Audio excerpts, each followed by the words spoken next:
Good evening, Ley. Thank you so much for taking time out of your day and your busy week and lifestyle to sit down with me and answer all the questions that I get asked all the time, but honestly have no idea how to answer. And even sitting down with you last week, it was great to catch up with you, see where you're at in life, and learn a little bit more about what you do. So let's bring everyone else up to speed.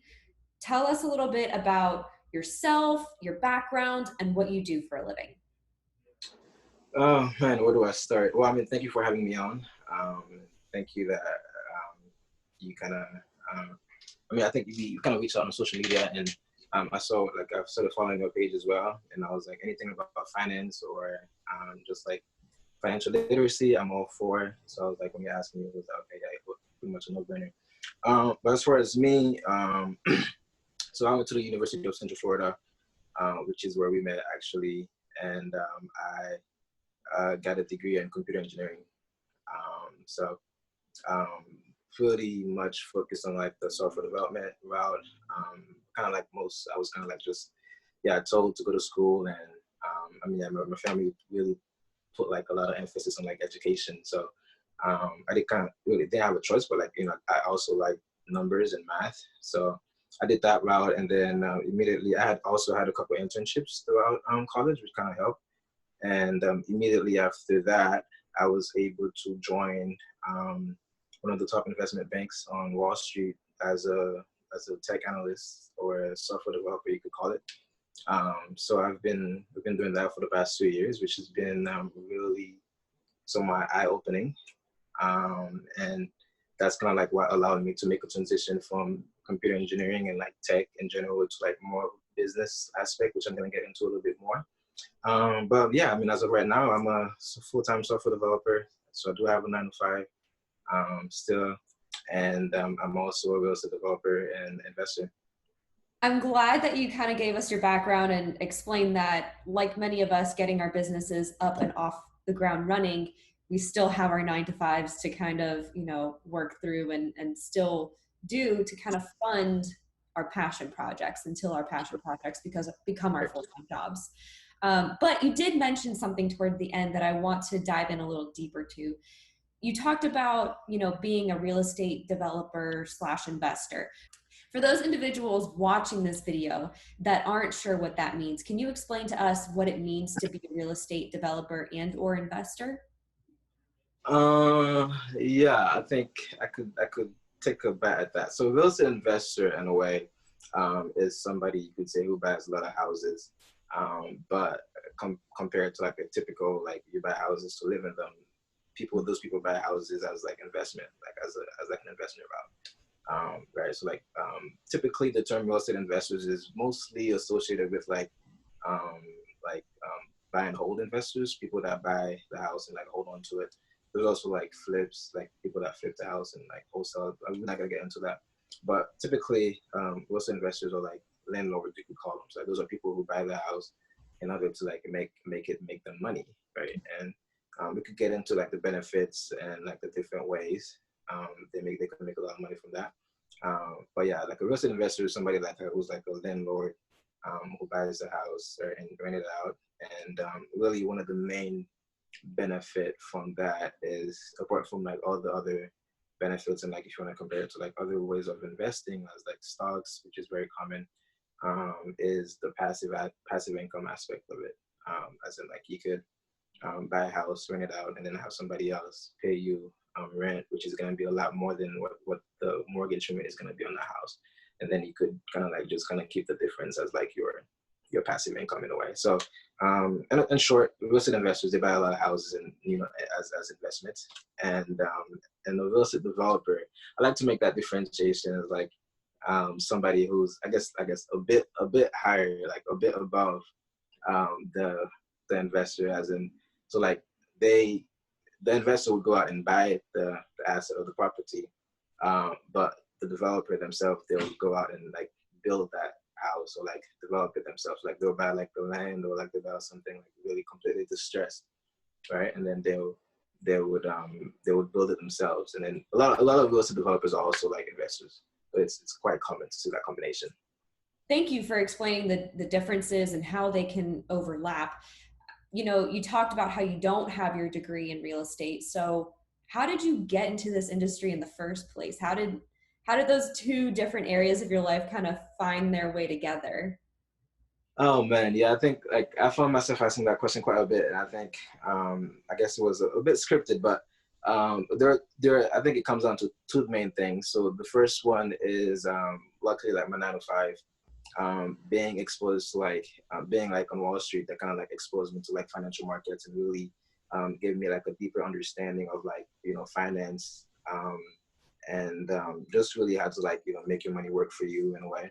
And I've also found, this is a side note, I've also found that engineers, they make some of the best real estate developers and investors, because they really for a lot of us it's like a numbers thing, right? Like they like the numbers, they like the if it makes it's the like the logical aspect of it. So that's one thing I found. But the other aspect I would say that's really helped me to get started in this industry, you could say, is this one very well known book called Rich Dad Poor Dad, which a lot of other real estate investors have read, and that pretty much was the kicker for me. Like I read that book, and I think there are pretty much three main things that I got from that book. The first one is the main difference of like assets and liabilities, um, the importance of investing your money and like making your money work for you, and having like multiple streams of income. I mean, like you see something like COVID happen and a lot of people losing jobs. So because they only had one source of income and pretty much, like they can't really survive. And then the last important thing is the importance of passive income. As in like that's, yeah, like you get a 9 to 5, right? And you pretty much, you go and work, but like you have this time aspect that you have to go in so that way you can get paid for it. But like if you're willing to put a good amount of work up front and get paid for it out like over a lifetime, then that's pretty much like you get paid passively. Those are the main lessons that I got from that book, and I think it took that book for me and just a little bit more digging, and I was able to get started. Yeah. I love that you talk about Rich Dad Poor Dad because it is so chock full of great financial literacy information. And you know, I've actually been talking a lot with my inner circle about having multiple streams of income so I can build wealth and kind of get things moving. Yeah. But in order to get these passive streams of income going, sometimes it takes a large upfront investment. So when it comes to real estate and getting started, how were you able to get started? Because that can take a lot of money. So, I mean, how could someone else get started if they don't have that cash on hand to, buy their first home? I mean, I think I'll speak to like how I got started first. So like, I think the first part for me was reading that book. And I'm like an action taker type of guy. So like I read that book and then like I wrote down like, action steps that, I mean, once I have the mindset, I'll say it makes sense to me, then pretty much lay down the action steps so that, okay, I'm going to do this, this, and this. And also I was also blessed to have my 9 to 5, right? As I said in the beginning, I had been working in there for a little bit over a year now, and that kind of allowed me to save up some money. I mean, I think like I'm a firm believer of like I have a great discipline, which helps me to like save quite a bit of money compared to like a lot of my peers who are my age. And so like I was able to save a good amount of money to be able to go into my first investment, and it was something. I live in New York, so like New York prices are quite crazy here. But like I guess it was I didn't really consider getting a place in New York, but like Jersey is also really close to us, right? So and there's like a train that takes us there like within minutes, you could say. So I went over there, and I also have a partner who I pretty much and like I invest with 50-50, and we both were on board. And then I went over there and found a couple of houses, and then we ended up the first one that we ended up buying was a house hack, you could call it. This is a term that when you buy a multifamily, a house that has, it's like you have your single family, then you have like multis.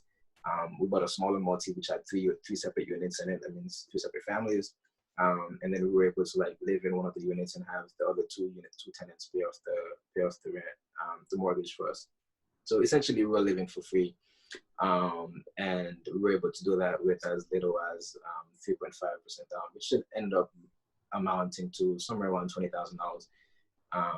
Right. So I think I feel like that's the easiest way for a lot of other millennials to get started if they have a little bit of capital up front.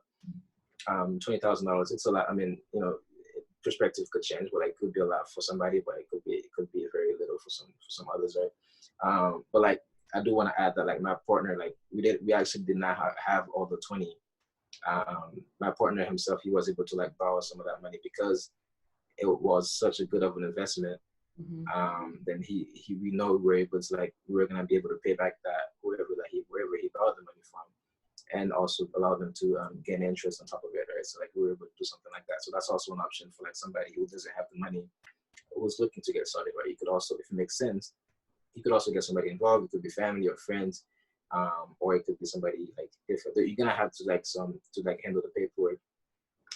But yeah, it's definitely a possibility, and you definitely don't need to have all the money up front. You just have to have a bit of knowledge and like know a few ways around things.